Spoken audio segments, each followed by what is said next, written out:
Can you share with us, because there are so many groups, so many Facebook groups, so many different, LinkedIn groups.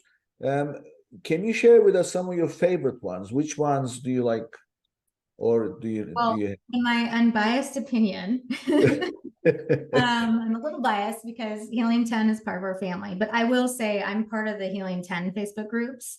And that's where, it's moderated by Bradley, by Carrie, by the practitioners who are in the tools every day. And part of Bradley's secret is he is a seller. And that's something that I really think you have to be, and that's what I was telling you earlier, like I want to create my own brand because unless you're actually a practitioner doing it, you're in the trenches, you really can't advise people on what to do.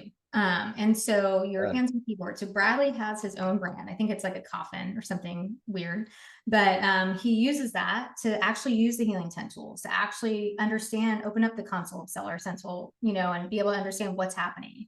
And so is Carrie. That's kind of the whole evangelist aspect of Helium 10 is that you kind of have to be a seller to be able to have that role. So then you practice what you preach. You tell people like this actually works because I know it. It worked for my brand. And then they're also talking to lots of other sellers all the time. And sellers are pinging them because they know that they have a lifeline into Amazon. They're saying, what about this? What about that? So I personally have found a lot of value out of the Facebook groups that they run under Helium 10. On LinkedIn, I feel like is a little bit more enterprise focused. Like that's definitely where the enterprise market is, but it's also where you can learn a lot from the enterprise brands as a seller. And one of the hacks is that enterprise brands and brands in general have a lot more rules and regulation or that sellers don't have. And that's been some from the beginning of time. So that image generator that I just told you about that launch where basically, what it does is you can, if you have an image like a candle and you want to say, hey, it's Thanksgiving time, create me a picture of a pumpkin spice candle on a Thanksgiving dinner table. The image generator will just generate that for you. Well, the big brands can't really use that because they have to go through legal approvals and all kinds of approvals. And that's actually a lot of them are prohibited from using that kind of a tool. Well, sellers aren't. So the hack is that they can jump on this bandwagon and maybe it's not perfect. Like I've seen where there's toilet paper next to a toilet and they're the same size. Like that's obviously never going to fly from an enterprise brand. Charmin will never approve that.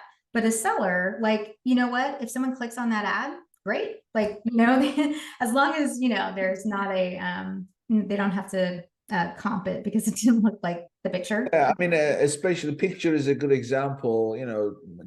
Holidays are around the corner as we record this. We're recording just 2 days before Thanksgiving, and holidays are around the corner. So the speed at which you can make changes is Yep. key.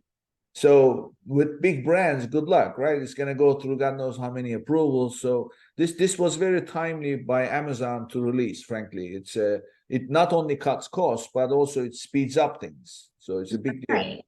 And a lot of the things that Amazon's been releasing lately are really helping the long tail small sellers. So they're really trying to enable through templates, through creative, because these are inhibitors for them advertising at least. Big brands are supported with agencies and they can go get creatives and things like that created. But the people who are more challenged to be able to take advantage of Amazon's advertising tools at least are the sellers because they don't have creative, they don't have the team to be able to do it. So what Amazon's trying to do is enable them with more automation, with more tools that they can use so that you don't have to buy other tools. And that's why as a tool provider, we have to be even more innovative than Amazon so we can bring value to the market. But Amazon really wants to help the sellers be successful and adopt and spend money on Amazon. Frankly, it's self-serving. But by being able to create the images, they're really trying to help the sellers be more Yeah, successful.